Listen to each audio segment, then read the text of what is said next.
So you've seen both Dubai and UK real estate markets up close. Yeah, Which one, in your opinion, feels more future-proof in terms of growth? good one. I think Dubai definitely. I think it's definitely Dubai because thing with the UK and London in particular, there's a lot of red tape you kind of need to go through, right? And obviously policies are always changing. New prime minister every feels like almost every year now, right? That comes with a new cabinet, new changes, new laws. Um, so I think Dubai is definitely the way forward. They're building, they know what they're doing, they got a structure, they're building for 20, 30, 40 years moving forward.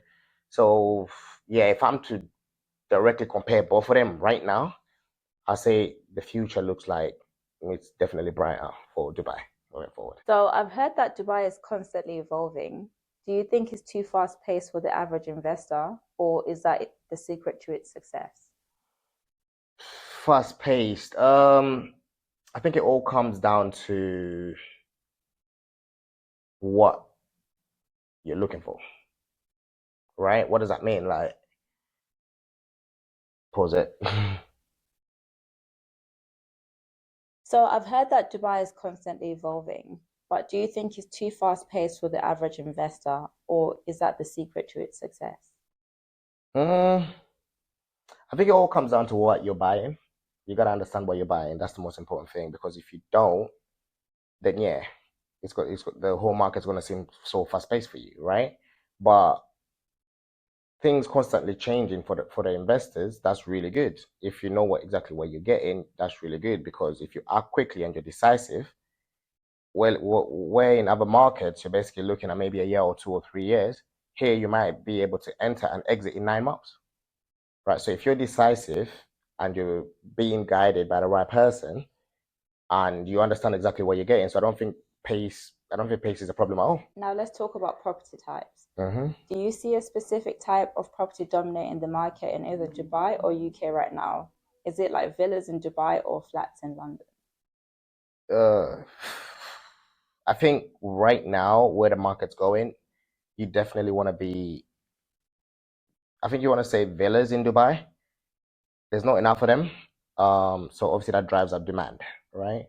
Villas, townhouses, that type of thing, right? But also the type of people coming into Dubai. There's lots of families coming in. And now we know that Dubai's skyline is iconic.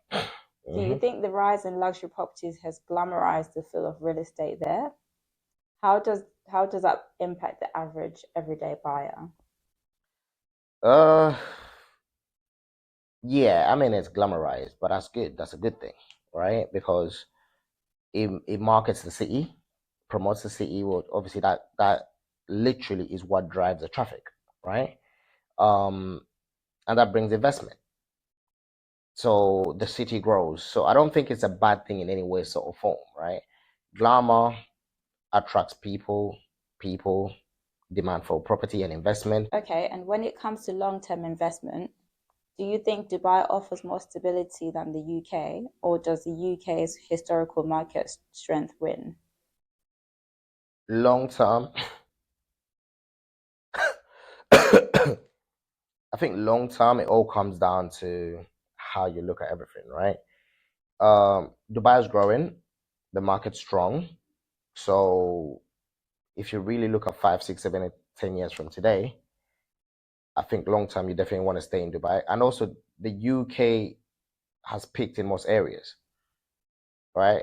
So and there's a lot of taxes and everything else going on over there. So you can't necessarily say the UK is guaranteed to grow anymore. I think those days are gone, right? Especially in particular areas now, right? Whereas Dubai, with the growth and everything else and the plans that they do have, I think future wise you're looking at Dubai. Was it? When it comes to long-term investment, do you think Dubai offers more stability than the UK, or does the UK's historical market strength win? Um, I think long term, Dubai is probably more stable right now because of what they're doing and how their plans and how they're growing. And if you had to choose between investing in an up-and-coming area in London Mm. versus a premium neighborhood in Dubai, which would you choose and why? Well, definitely premium, 100% premium in Dubai because first of all, the demand is there. So if you're talking premium areas in Dubai, you know the market's going to go up, right? In those particular areas anyway, right? But also the security. Well, we don't even have to talk about the taxes side of things, right? Um, the if you're comparing the two like for like, up and coming over there to what's already premium here, it's not even close, to be honest. I don't think it's even comparable. How do you see the Dubai property market bouncing back after a crisis? Is it more resilient than it seems? Yeah, and to be honest with you, so the Dubai market is what you would consider a new market compared to a lot of the markets that they compare it to. But people need to understand that it's a very different city, right? You can't compare it to London, you can't compare it to New York or any of these other quote unquote markets, right? I think it's definitely a lot more resilient. Uh, but I don't see it being an issue at all. I think it's one of those things where when the time comes and it's tested, first thing you need to really ask yourself is why do people invest in Dubai? Right? People invest in Dubai because of a multitude of reasons, but most of it is because they're trying to live where they are. Now, as long as the world continues to be unstable, Dubai will always be attractive. So I think the market here, what drives the market here is very different to what drives the market in other places. And on the flip side, do you think the UK property market could be on the verge of a crash or slowdown anytime soon, especially with political shifts like Brexit? I think the UK market right now, it's very unstable simply because we don't know what's happening, right? Like there's so much change. And Brexit was one thing, but Brexit was a couple of years ago now, right?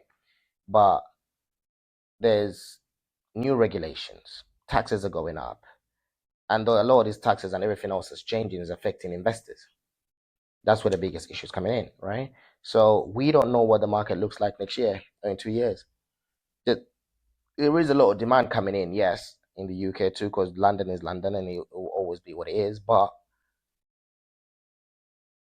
it's tricky right now. It's tricky because there's no certainty of what it's going to look like the next couple of years. Have you noticed any big shifts in how people are using social media to sell or buy properties?